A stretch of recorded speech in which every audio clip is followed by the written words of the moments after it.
Si vous voulez, pour engager ce travail, j'ai fait l'hypothèse que Graziella est structurée par le tuilage de trois grandes, ce que je pourrais appeler trois grandes séquences, dont les dominantes dessinent le mouvement même de l'histoire et le destin également, le destin particulier des personnages. Alors j'ai dégagé trois grandes séquences. La première, la coexistence des cultures écrites et orales.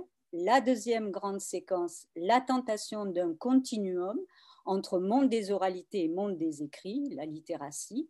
Et troisième grande séquence, la belligérance fatale entre deux modus vivendi, deux univers, ce qu'on peut appeler en ethnocritique de cosmologie. Alors, la première grande séquence, la coexistence des cultures écrites et des cultures orales. L'écrit est rien d'autre. Alors, dans le premier temps du roman, au début de la lecture, quand on commence, l'écrit, c'est assez manifeste, apparaît souverain. C'est pratique d'ailleurs comme c'est imaginaire. La présence, si vous voulez, légitime et même l'autorité de l'écrit y est établie sans détour et on pourrait dire avec une certaine insistance rhétorique. C'est, par exemple, dans les livres que le narrateur, un jeune homme au sortir de ses humanités, c'est ainsi qu'il est présenté, rend compte de son attirance première pour le ciel italien. Il en a, pour ainsi dire, déjà aspiré la chaleur et la sérénité dans les pages de Corinne et dans les vers de Goethe. Il a aussi, ce jeune narrateur, une connaissance livresque des monuments de l'Antiquité romaine dont, dit le texte, les études toutes fraîches avaient rempli sa pensée. Et même, c'est non sans humour d'ailleurs, que le courrier, alors il faut comprendre ici la diligence des voyageurs et du courrier justement, conduira notre jeune indiscipliné, vous vous souvenez que le jeune narrateur veut quitter Rome sans attendre la réponse par lettre de ses parents, qu'il pense négative d'ailleurs à juste titre. Et il veut partir, et il va partir vers le sud inconnu, le sud de l'Italie, et peut-être, évidemment, nous, on s'en doute, vers l'inconnu du sud. Il partage aussi, ce jeune narrateur, en ce début de roman, avec quelques lettrés romains, on nous dit, des lectures à haute voix de la grande poésie italienne. Et à travers ces lectures, on peut dire qu'il instaure un rapport qu'on peut qualifier de solitaire, studieux, contemplatif, académique finalement en un mot, avec la Rome antique. Alors je cite, et là il s'agit de la première des citations de l'exemplier, j'emportais sous mon bras les historiens, les poètes, les descripteurs de Rome, je regardais, je lisais, je pensais tour à tour. Il n'est pas étonnant, si vous voulez, que sa chambre soit alors décrite et présentée comme un studium monacal, un scriptorium austère et frugal. Notre jeune scribe se nourrit d'écrits, la lecture intensive sature d'ailleurs ses jours et ses nuits. Je cite, je mangeais sur ma table de travail et tout en lisant un morceau de pain et de fromage, j'écrivais jusqu'à l'heure du dîner et des lectures prolongées longtemps dans la nuit achevaient ces paisibles journées. Je ne sentais aucun besoin de société. Alors, cet univers scriptural, cultivé, est, me semble-t-il, constitutif de l'identité culturelle première du narrateur. C'est en somme ce qu'on pourrait appeler son ethos incorporé.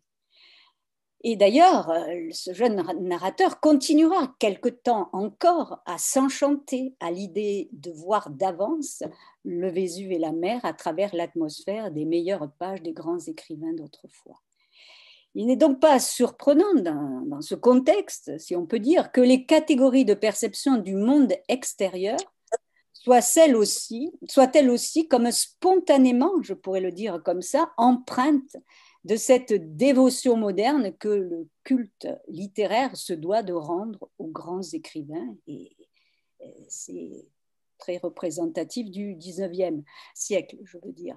Je cite, « Quand l'horizon du matin était limpide, je voyais briller la maison blanche du Tasse. » Enfin, on peut dire que le parchemin paraît conduire ce jeune narrateur sur les chemins du monde, en fait. C'est par exemple ce volume de Paul et Virginie, vous vous souvenez, miraculeusement échappé à la tempête et reçu, dit le texte, comme une page de l'enfance du monde, ou encore, pur effet de la raison, ou même, je pourrais dire, de la déraison graphique, c'est considérer que la vie est faite pour aboutir à un livre, ou mieux, que la vie est un livre, une biographie en somme.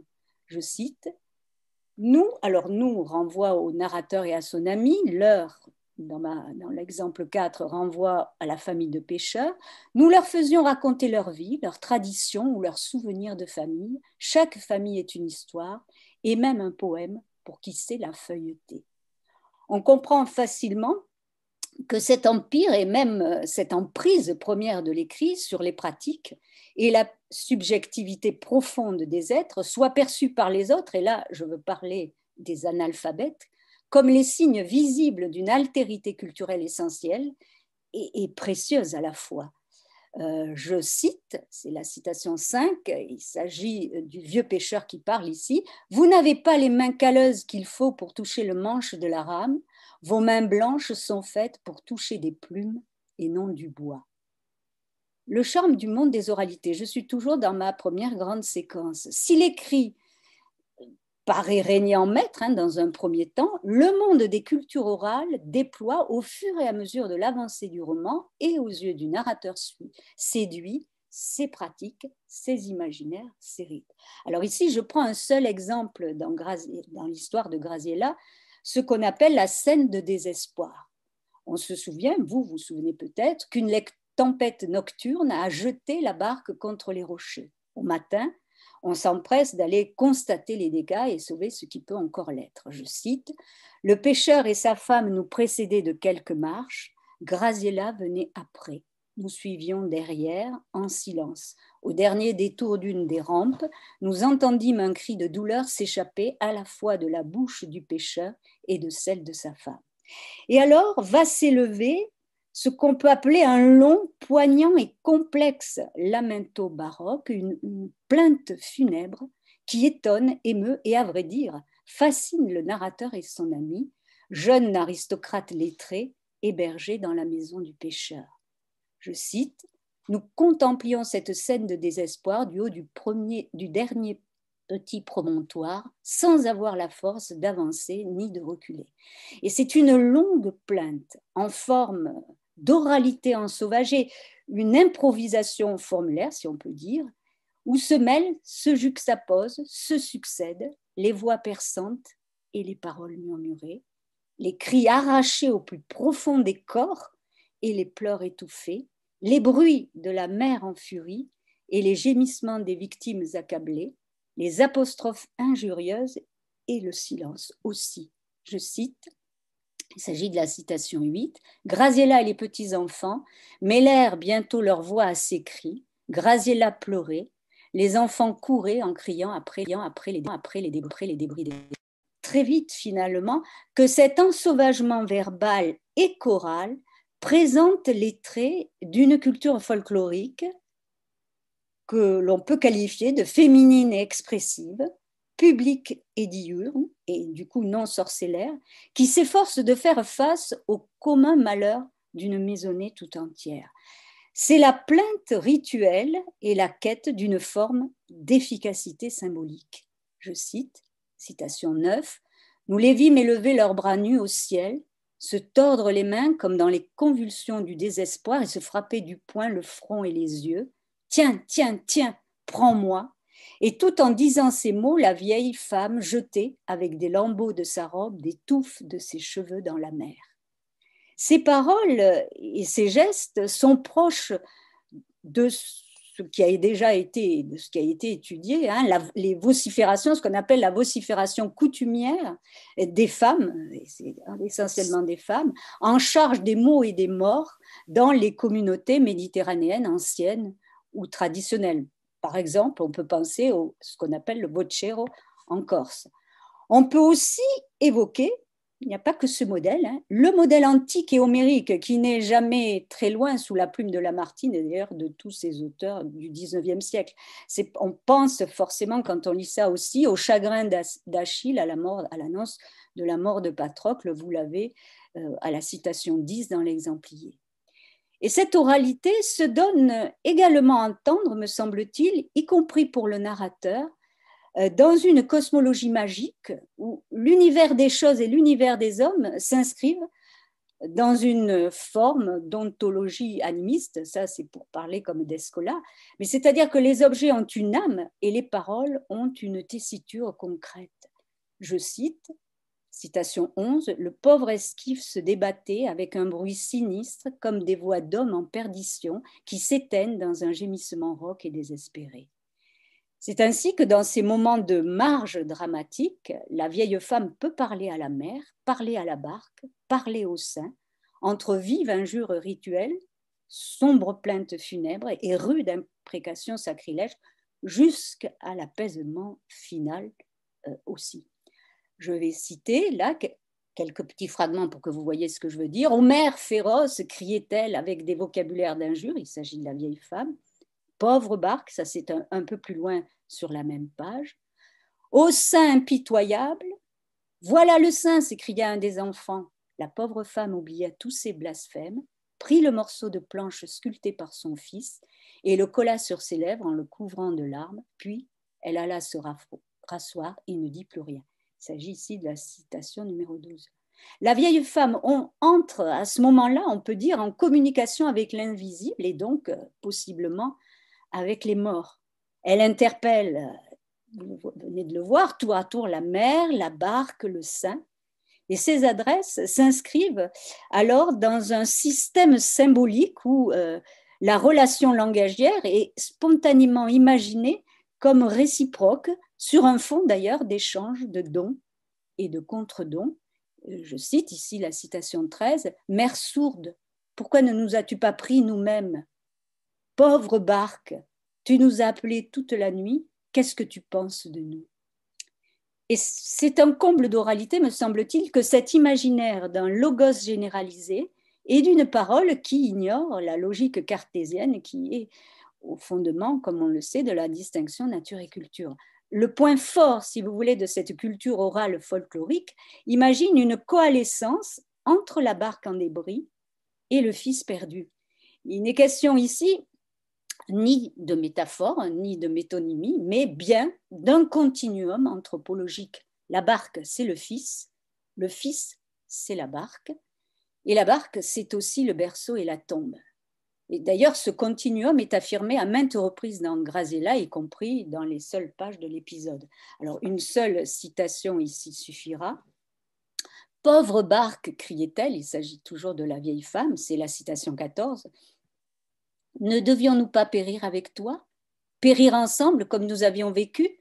Là, en poussière, criant, morte encore sur l'écueil où tu nous as appelés toute la nuit. Nous t'avons trahi, abandonné, perdu. » Et cette barque, c'est bien le Fils, car elle porte la marque de son travail et pour ainsi dire de sa présence, un peu, si vous voulez, comme une relique et la présence réelle d'un corps saint et vénéré. Je cite, citation 15, « Mon pauvre fils, avant de mourir, l'avait bâti avec tant de soin et d'amour, presque tout entière de ses pauvres mains. Je reconnaissais les coups de sa hache dans le bois et je les baisais en mémoire de lui. » Alors, deuxième grande séquence, la tentation d'un continuum entre le monde des oralités et le monde des écrits, la littératie. Alors, la distance, ou mieux, la dissonance culturelle que je viens de décrire entre monde des oralités et univers des écrits n'est en fait peut-être pas aussi radicale ou irréductible qu'il y paraît. En tout cas, on peut dire que le narrateur est à la recherche à la fois de points d'intercompréhension sociale et de points de jonction esthétique entre culture des pêcheurs et culture des voyageurs.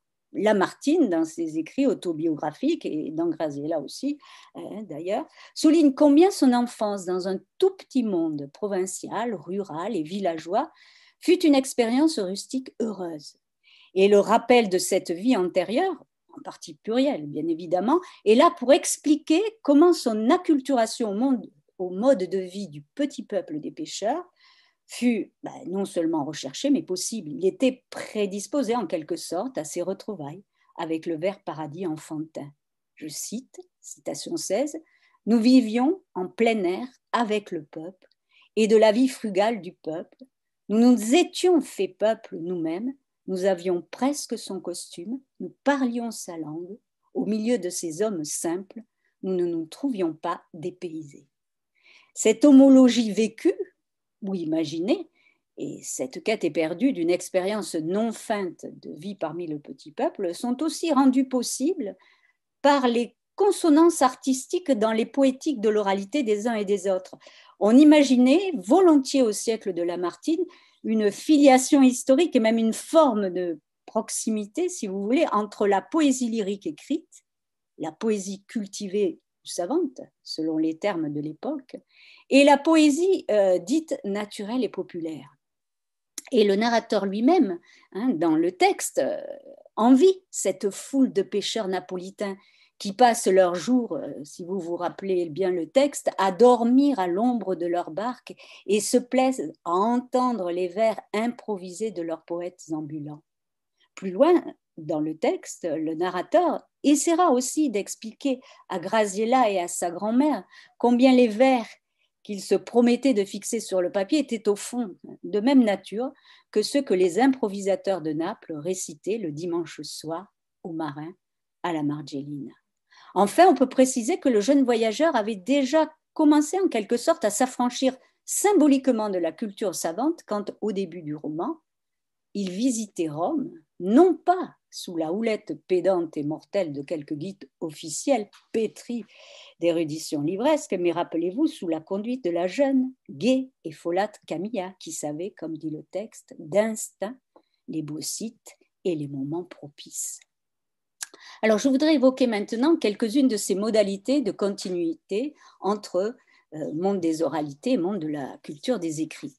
Continuum et affinité culturelle réciproque.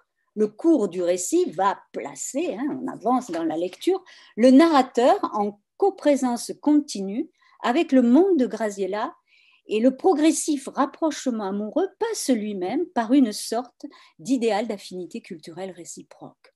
Loin de dissocier, si vous voulez, expérience sensible et écriture, le narrateur les associe comme le désirable prolongement de l'une dans l'autre. Je cite, citation 18, « Ces nuits tièdes et lumineuses passées sous la voile, dans ce berceau ondoyant des lames et sous le ciel profond et étoilé, nous semblaient une des plus mystérieuses voluptés de la nature qu'il fallait surprendre et connaître, ne fût-ce que pour la raconter. » Il n'est pas étonnant, dans ces conditions, que la jeune Graziella finisse par s'intéresser peu à peu aux livres de ces étrangers, si charmants et étranges à la fois. Je cite, « Graziella nous demandait souvent, il s'agit de la citation 19, ce que nous lisions donc tout le jour dans nos livres. Elle croyait que c'était des prières car elle n'avait jamais vu de livre qu'à l'église. Nous essayâmes de lire 2 ou 3 fois des passages de Foscolo et quelques beaux fragments de notre Tacite. Mais ces déclamations n'avaient point d'effet sur ces âmes simples, ils n'écoutaient pas. Ce sont en fait les passions du cœur, celles des fictions sentimentales ou amoureuses, qui précipitent pour la petite société réunie et paisible la communion intense et spontanée entre les cœurs, touchés par une lecture à voix haute. Le narrateur d'ailleurs en fait l'expérience, il en fait aussi le récit ému, et même, pourrait-on dire, la théorie anthropologique et artistique. Je cite, il s'agit de la citation 20, « Nous essayâmes alors un soir de leur lire Paul et Virginie. » Ici, il s'agit de la scène quasiment culte de Graziella. À peine cette lecture eut-elle commencé que les physionomies de notre petit auditoire changèrent et prirent une expression d'attention et de recueillement, indice certain de l'émotion du cœur. Nous avions rencontré la note qui vibre à l'unisson dans l'âme de tous les hommes, la note universelle, celle qui renferme en un seul son l'éternelle vérité de l'art, la nature, l'amour et Dieu. Cette concordance des cœurs dans la mise en abîme d'un écrit qui raconte une idylle tragique et d'un style qui en sublime la présence, il s'agit ici évidemment du roman de Paul et Virginie, opère la fiction d'une fiction et d'une diction, d'un cri du cœur et d'un écrit d'auteur. Je cite, je n'avais encore lu que quelques pages et déjà le pêcheur, le coude sur son genou et l'oreille penchée de mon côté, oubliait d'aspirer la fumée de sa pipe. Beppo, c'est le frère de Graziella, avait placé sans bruit sa guitare sur le plancher. Il posait sa main à plat sur le manche de peur que le vent ne fît résonner ses cordes. Graziella se rapprochait insensiblement de moi, comme si elle eût été fascinée par une puissance d'attraction cachée dans le livre. Continuum, la voix, le corps, le livre. On a déjà entreaperçu combien Graziella, qui n'a jamais eu en main le moindre livre, s'imagine que tout livre est un grimoire et toute lecture une magie verbale. Les anthropologues des sociétés orales, vous pouvez vous reporter à la citation 22 dans l'exemplier, citation de Daniel Fabre et Lucien Lévy-Bruhl, ont fait la même observation. Les auditeurs, jeunes ou vieux, sont littéralement fascinés par le livre et plus encore par ce que je pourrais appeler son épiphanie vocale. Dans Graziella, cette puissance magique de l'écrit oralisé a plusieurs conséquences majeures immédiates. Elle éloigne le pêcheur de son travail et de ses habitudes. Elle condamne au silence le jeune musicien et jusqu'à la musique du monde, elle fait taire le vent. Elle dépossède la jeune fille de son libre arbitre culturel, à son corps consentant sans doute. Le récit décrit la lecture orale en acte dans le regard d'une Graziella qui imagine le flux verbal comme un épanchement narratif. Cette oralité de l'écrit semble, tel un oracle, couler de bouche à oreille et entrer en résonance avec son propre souffle. Une sorte de corporalité partagée, une innocente érotique. Je cite, il s'agit de la citation 23, elle regardait avec de grands yeux bien ouverts, tantôt le livre, tantôt mes lèvres, d'où coulait le récit. Tantôt le vide entre mes lèvres et le livre, comme si elle eût cherché du regard l'invisible esprit qui me l'interprétait. J'entendais son souffle inégal s'interrompre ou se précipiter, suivant les palpitations du drame. Je sentais la chaleur de sa respiration sur mes mains, ses cheveux frissonnaient sur mon front, 2 ou 3 larmes brûlantes tombaient de ses joues, tachaient les pages tout près de mes doigts. C'est la rencontre d'une oralité exotique et fictionnelle, celle du roman de Paul et Virginie, de la magie d'une voix masculine lettrée, celle du jeune narrateur, et d'un imaginaire féminin en train d'éclore, celui de Graziella. Cette érotisation de l'oralité écrite est en quelque sorte un prélude aux larmes écrites du final. Vous vous souvenez que le roman de Graziella finit par un poème intitulé « Premier regret » et présenté, caractérisé par l'écrivain narrateur, de larmes écrites. Mais il ne faut pas, me semble-t-il, totalement se laisser éblouir par les seuls feux du romantisme. Le personnage écrivain porte en effet un regard qu'on pourrait dire ethnologique, à la présence fortuite de l'écrit dans une société orale où on s'imagine souvent que le papier parle. C'est en général l'expression utilisée par les analphabètes quand ils parlent de la lecture et d'un lecteur en train de lire. Graziella observe, dit le texte, là si on revient à notre roman, de ses grands yeux bien ouverts, l'interaction entre un lecteur privilégié et un livre aimé. Dans sa communion narrative, elle fait bientôt corps, si vous voulez, avec la fiction lue et même imprime sa marque émotive sur la page lue, les larmes dont on a parlé à l'instant. La contiguïté avec le corps du lecteur renforce, me semble-t-il, cette emprise de l'oralité lettrée sur l'écoute de Graziella l'illettrée. Cette coalescence des imaginaires et cette empathie fusionnelle des corps en présence marque un des moments décisifs des continuités entre le lire et le dire et entre le lire et le vivre. Cette identification subjective à ce qu'on pourrait appeler la voix de la lettre participe d'un cosmos narratif qui est sensible aussi au rythme cosmique naturel. D'ailleurs, ce rythme cosmique naturel est lui-même entendu comme un intersigne à la fin de l'histoire, comme un pressentiment. Je cite, pour que vous compreniez à quoi je fais référence, exemple 24, « Excepté ma voix lente et monotone, on n'entendait aucun bruit que les coups sourds et éloignés de la mer. Ce bruit même était en harmonie avec la lecture. C'était comme le dénouement pressenti de l'histoire qui grondait d'avance dans l'air. » L'histoire, évidemment, ici renvoie au roman de Paul et Virginie, on sait qu'il finit mal, mais l'histoire, pour nous, lecteurs de Graziella, renvoie aussi au roman de Lamartine, qui est aussi une histoire qui finit mal. C'est pourquoi ce fond sonore, ces coups sourds et éloignés de la mer, peuvent être perçus comme une inquiétante mantique marine. Graziella se montre d'ailleurs de plus en plus partie prenante de l'univers des signes écrits à corps présent. Je cite, « Plus le récit se déroulait, plus il semblait attacher nos simples auditeurs. Graziella approchait la lampe tout près des pages et brûlait presque le livre dans son impatience à faire éclore plus vite les paroles sur mes lèvres. Je sentais mes doigts tout chauds de ses pleurs. » Une sorte de, on peut dire comme ça, une sorte de continuum poétique se tisse entre les lumières du discours et les lumières de la lampe, entre Graziella qui brûle d'impatience et le récit brûlant des amours juvéniles de Paul et de Virginie, entre le livre et les lèvres, entre l'œil sur la page de l'un et les pleurs de l'autre, entre l'éclosion du sens et la naissance des émois. Continuum et acculturation attentionnée à la littératie. Donc l'entrée de la littératie dans le petit monde des pêcheurs, de la culture des écrits, dans le petit monde des pêcheurs, sous le charme de la lecture, en lieu et place de la veillée orale traditionnelle, se poursuit, et l'entrée de Graziella dans la culture des écrits aussi, bien sûr. Quand je cite, citation 26, quand je fus arrivée au moment où Virginie, rappelée en France par sa tante, sent pour ainsi dire le déchirement de son être en deux, je vais fermer le volume, et je remis la lecture au lendemain, ce fut un coup au cœur de ces pauvres gens. À cet instant, on peut dire que l'être de Graziella n'est pas encore déchiré en deux comme celui de Virginie.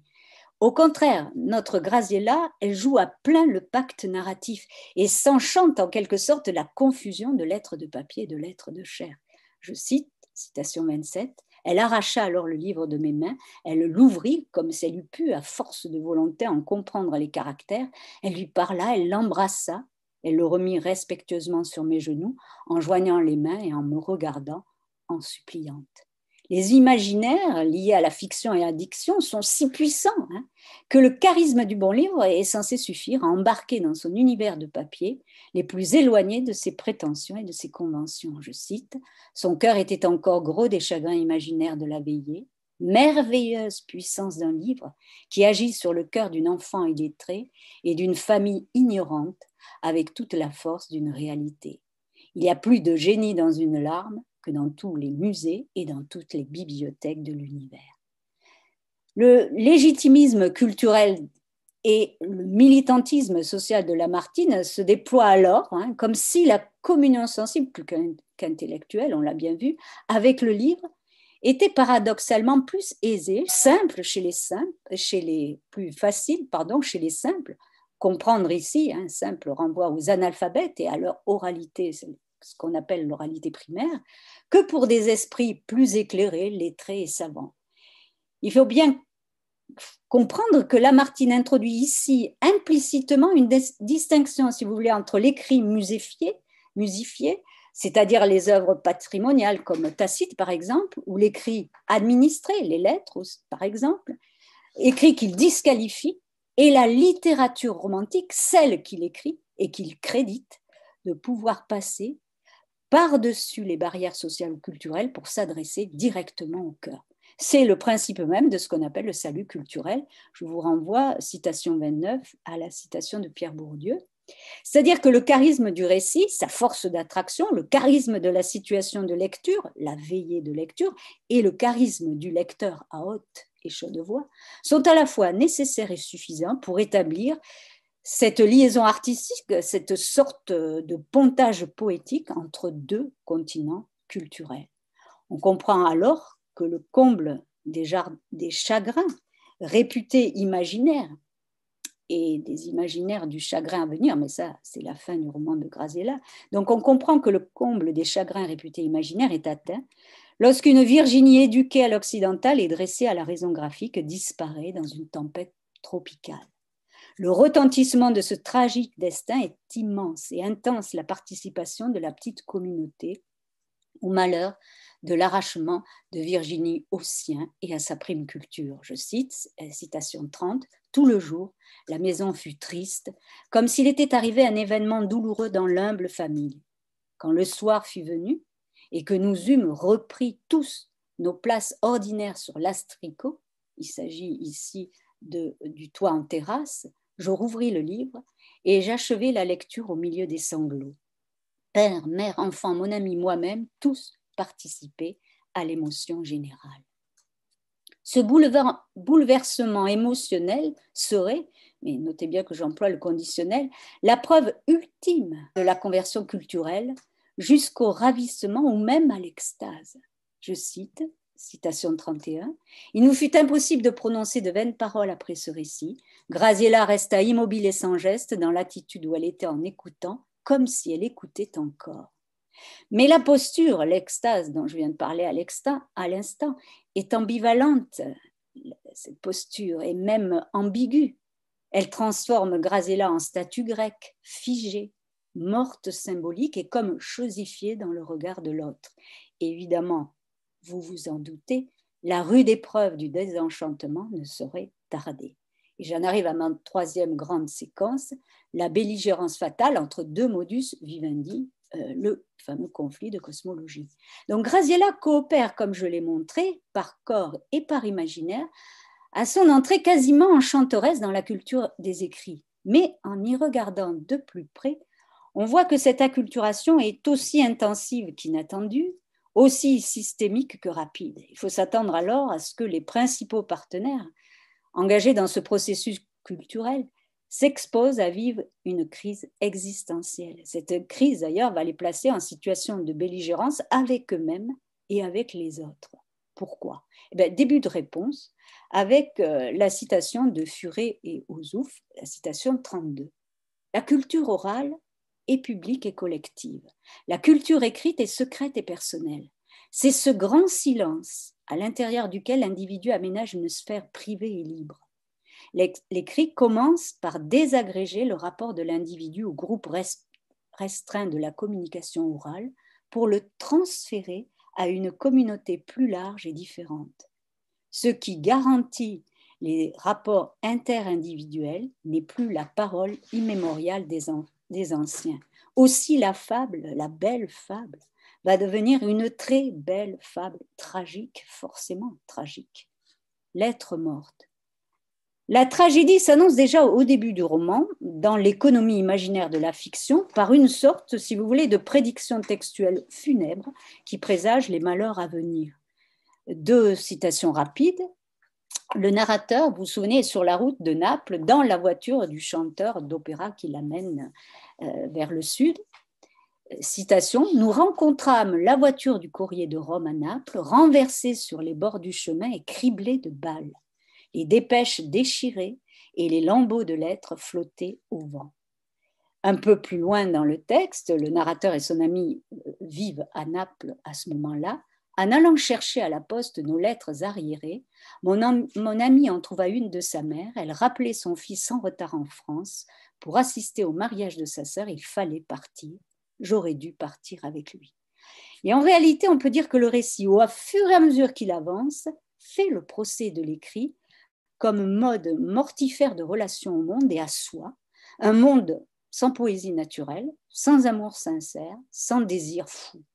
Et c'est une fois encore le déchirement dans toutes les acceptions du terme que noue le récit. Je cite, citation 35, « Quand on venait à prononcer le nom de la France, la pauvre fille pâlissait comme si elle eût vu le fantôme de la mort. » Le narrateur, lui aussi, vit ce déchirement entre le charme du cabinet d'écriture et sa nouvelle vie parmi les humbles. Il habite maintenant à la Margellina chez les pêcheurs. Je cite, citation 36, « J'avais repris peu à peu ma vie d'études et mes habitudes solitaires.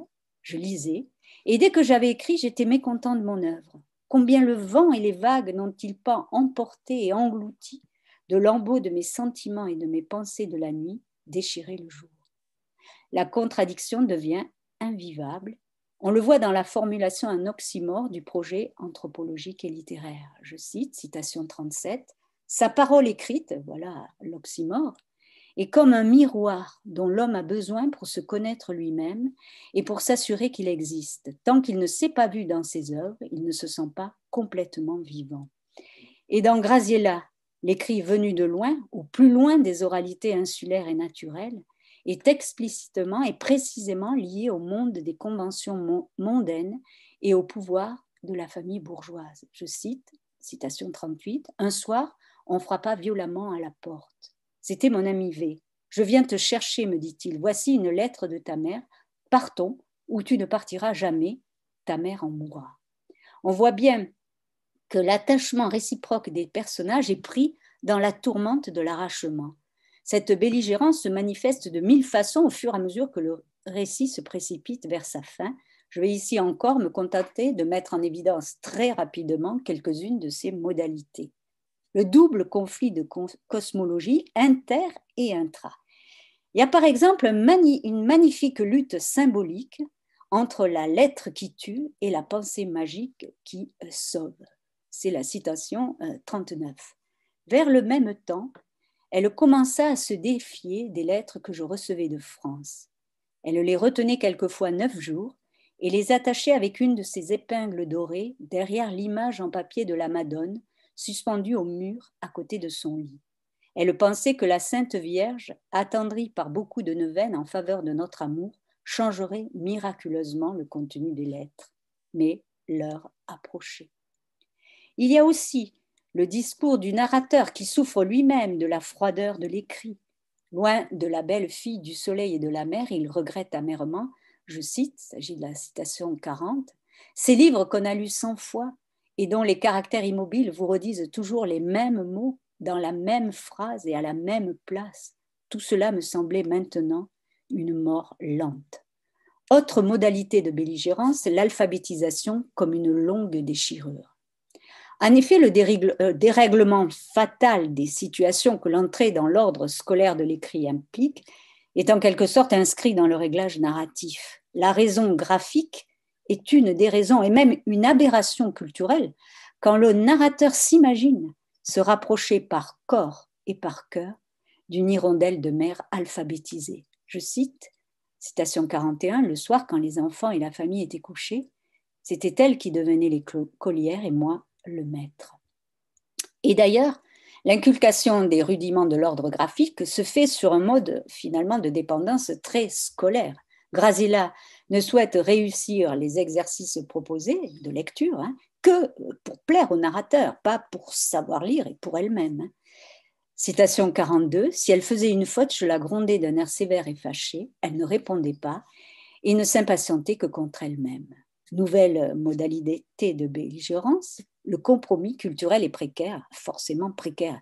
Bien sûr, un temps, les deux personnages ont nourri la douce illusion d'un compromis possible.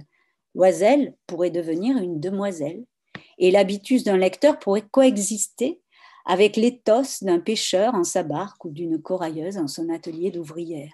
Je cite, citation 43, « Quelquefois, Graziella, me voyant plus longtemps enfermé et plus silencieux qu'à l'ordinaire, entrait furtivement dans ma chambre pour m'arracher à mes lectures obstinées ou à mes occupations.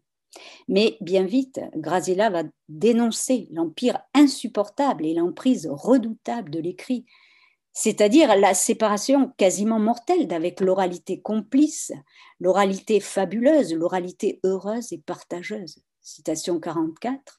Est-ce que ces lignes noires sur ce vilain vieux papier n'auront jamais fini de vous parler? La jeune femme valorise à l'extrême la coprésence et le face-à-face des interlocuteurs, autrement dit, la corporalité de la parole vive. Elle vit mal, très mal, la concurrence déloyale et injuste des livres.